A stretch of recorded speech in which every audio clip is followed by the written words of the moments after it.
Welcome to NEET Chennai. இந்த வீடியோல நம்ம எதை பத்தி தெரிஞ்சுக்க போறோம்னு பாத்தீங்கன்னா, Tamil Nadu medical selection and MCC ரெண்டுக்குமே 2025க்கான லேட்டஸ்ட் அப்டேட் கொடுத்திருக்காங்க. இதுக்கு இப்ப கவுன்சிலிங் போயிட்டு இருக்கு இல்லையா, கவுன்சிலிங்ல இருக்கக்கூடிய லேட்டஸ்டான அப்டேட் ரெண்டு பேருமே கொடுத்திருக்காங்க, MCC and Tamil Nadu medical selection. அதை பத்தி தான் கம்ப்ளீட் டீடைல் நம்ம தெரிஞ்சுக்க போறோம். சோ இப்போ all India quota and Tamil Nadu state quota ரெண்டுக்குமான புது அப்டேட் என்ன வந்திருக்கு, இதுல இம்பார்ட்டன்டா நம்ம தெரிஞ்சுக்க வேண்டியதெல்லாம் என்ன, ஆட்டோ சாய்ஸ் லாக்கிங் பத்தி தெரிஞ்சுக்க வேண்டியது என்ன அப்படிங்கறதான் நம்ம இங்க பார்க்க போறோம். பாத்தீங்கன்னா எம்சிசி சாய்ஸ் லாக்கிங் இப்போ ஒர்க் ஆகல, நாட் ஒர்க்கிங் ஃபார் ஆல் அப்படின்னு சொல்லிட்டாங்க. அந்த வெப்சைட்ல ட்ரை பண்ணீங்கன்னா உங்களுக்கு ப்ராப்ளம் இருக்கு. சோ இது சீக்கிரமே சரியாயிடும் அப்படின்னு அறிவிச்சிருக்காங்க. இதுதான் நம்ம முக்கியமா தெரிஞ்சுக்க வேண்டியது. இதை பத்தி நீங்க ஒரியோ பயப்படவோ அவசியம் இல்லை. இது எல்லாருக்குமே இருக்கு, அப்ளை பண்ண எல்லாருக்குமே இருக்கு. அதனால இதை பத்தி அவசியம் இல்லை, ஒரி பண்ணிக்க வேண்டியது இல்ல. நீங்க அடுத்து தெரிஞ்சுக்க வேண்டியது சாய்ஸ் ஃபில்லிங் அண்ட் லாக்கிங். இதுக்கு தமிழ்நாடு மெடிக்கல் செலக்ஷன் கொடுத்துருக்கக்கூடிய டேட் பாத்தீங்கன்னா ஆகஸ்ட் 12.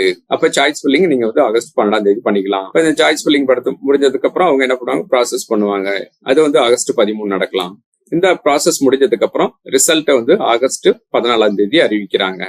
சோ இப்போ தமிழ்நாடு மெடிக்கல் செலக்ஷனோட ரிசல்ட் ஆகஸ்ட் 14 வருது. அப்ப அந்த ரிசல்ட் வந்த உடனே அடுத்தது நீங்க ஜாயினிங் பண்றதுக்கு என்ன ப்ரொசீஜர் பார்க்கலாம். அதுக்கான டேட் என்ன கொடுத்துருக்காங்கன்னு பாத்தீங்கன்னா ஆகஸ்ட் 14 இருந்து ஆகஸ்ட் 22 வரைக்கும் உங்களுக்கு டைம் கொடுத்துருக்காங்க. இதுதான் உங்களுக்கு ஜாயின் பண்றதுக்கான டேட். இந்த டைம்ல நீங்க என்ன பண்ணணும்னா, உங்களோட அலாட்மெண்ட் ஆர்டரை டவுன்லோட் பண்ணி தேவையான டாக்குமெண்ட்ஸ் எல்லாம் எடுத்துட்டு போயிட்டு உங்களுக்கு எந்த காலேஜ் அலாட் ஆயிருக்கோ அந்த காலேஜ்ல போயிட்டு நீங்க அட்மிஷன் போட வேண்டியதுதான். போகும்போது முக்கியமா எந்த டாக்குமெண்ட்ஸும் மிஸ் பண்ணாம எடுத்துட்டு போயிருங்க. அப்படி ஏதாவது டாக்குமெண்ட் மிஸ் பண்ணீங்கன்னா உங்களால அட்மிஷன் போட முடியாது. அதே மாதிரி டைமுக்கும் போயிடுங்க. அப்பதான் நீங்க அட்மிஷன் போடுறதுல எந்த ப்ராப்ளமும் இல்லாம இருக்கும்.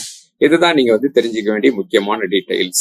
இந்த வீடியோ பிடிச்சிருந்தா உங்க ஃப்ரெண்ட்ஸுக்கு ஷேர் பண்ணுங்க. டவுட் இருந்தா இந்த கான்டாக்ட் டீடைல்ல எங்களை அப்ரோச் பண்ணுங்க. நம்ம பாத்தீங்கன்னா NEET repeated course and crash course conduct பண்றோம். அதை பத்தி டவுட்டோ கொரியோ இருந்தா இந்த நம்பர்ல எங்களை அப்ரோச் பண்ணுங்க. Thank you, all the best.